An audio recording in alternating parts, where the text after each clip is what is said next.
नमस्ते honourable PM sir, मैं आशा केकतपुरे बैंगलोर से। मेरा सवाल आपसे ये है कि बच्चों को गुड वैल्यूज सिखाने का सबसे अच्छा तरीका क्या है?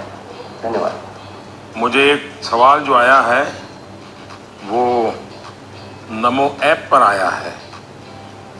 उसका विजुअल मेरे पास नहीं है, लेकिन मुझे वो सवाल अच्छा लगा, इसलिए मुझे लगता है कि मैं जरूर आपसे शेयर करूं। पटना से सवाल है, प्रवीण कुमार ने पूछा है, सर आज माँ बाप के लिए बच्चे बड़े करना थोड़ा मुश्किल हो गया है। कारण है आज का जमाना और आज के बच्चे। ऐसे में हम कैसे ये सुनिश्चित करें कि हमारे बच्चों का व्यवहार, आदतें और चरित्र अच्छा हो। प्रवीण कुमार एक जागरूक पिता के रूप में शायद मुझे पूछ रहे हैं। बड़ा कठिन सवाल है मेरे लिए। मैं कहूंगा कि पहले तो आप स्वयं चिंतन करें, आत्मचिंतन करें। क्या ऐसा तो नहीं है कि जीवन जीने का जो तरीका आपने चुना है, आप चाहते हैं वैसे ही जिंदगी आपके बच्चे भी जिए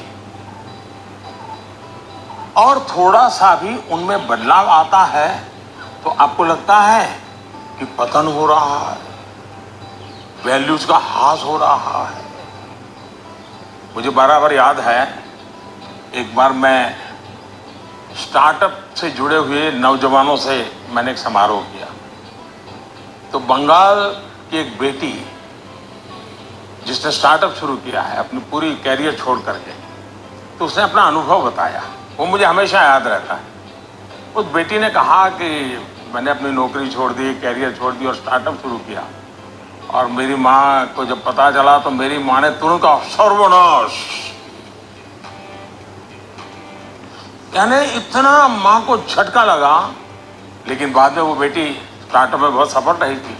आपको सोचना चाहिए कि आप अपने भाव विश्व में अपने बच्चों को जकड़ने का प्रयास तो नहीं कर रहे हैं, और इसलिए आपका परिवार, आपकी परंपराएं, उसमें मूलभूत मूल्यों को कैसे जोड़ दें, हमें आइडेंटिफाई करना चाहिए।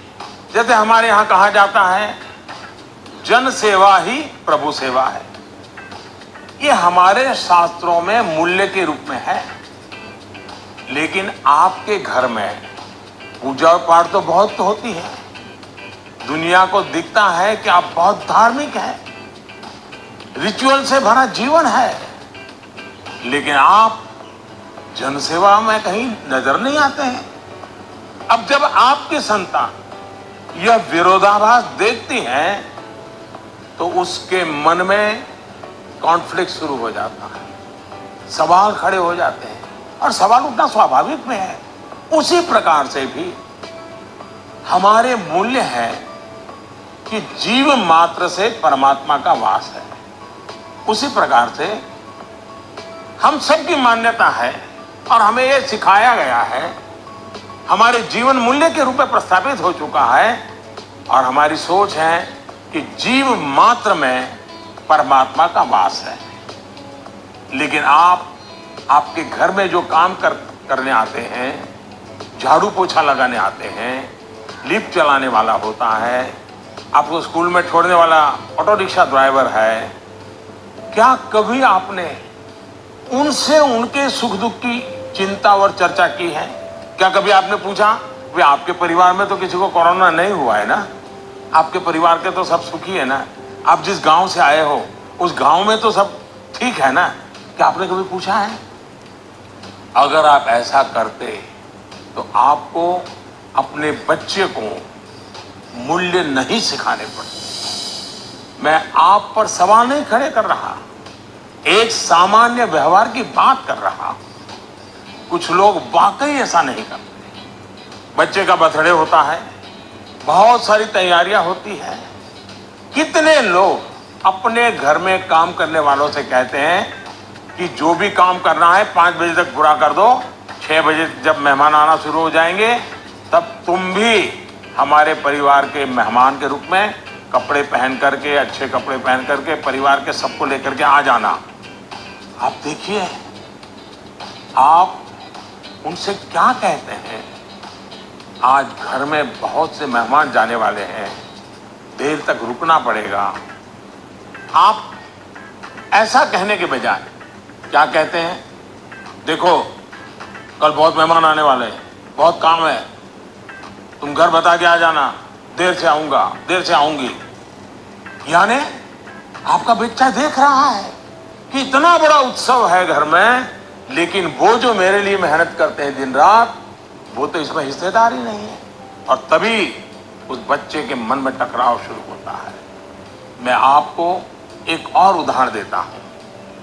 हम कहते हैं बेटा बेटी एक समान, ये मूल्य है हमारे यहां देव रूप की जो कल्पना की गई है, उसमें स्त्री भगवान का उतना ही महत्व है।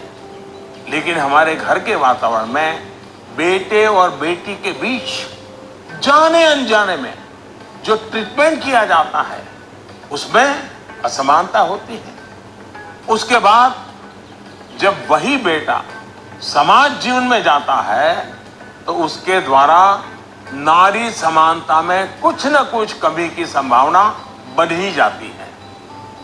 ये सही है कि परिवार के संस्कार अच्छे होते हैं तो बुराइयां हावी नहीं होती हैं, लेकिन 19-20 का ही फर्क होता है। बेटा बेटे के व्यवहार में कुछ न कुछ कमी रह जाती है। इसलिए हमने जो अपना भाव विश्व बनाया हुआ है, वो जब व्यवहार की कसौटी पर खरा नहीं उतरता है, तब बच्चों के मन में अंतर्द्वंद शुरू हो जाता है। इसलिए मूल्यों को कभी भी थोपने का प्रयास न करें, मूल्यों को जीकर प्रेरित करने का प्रयास करें।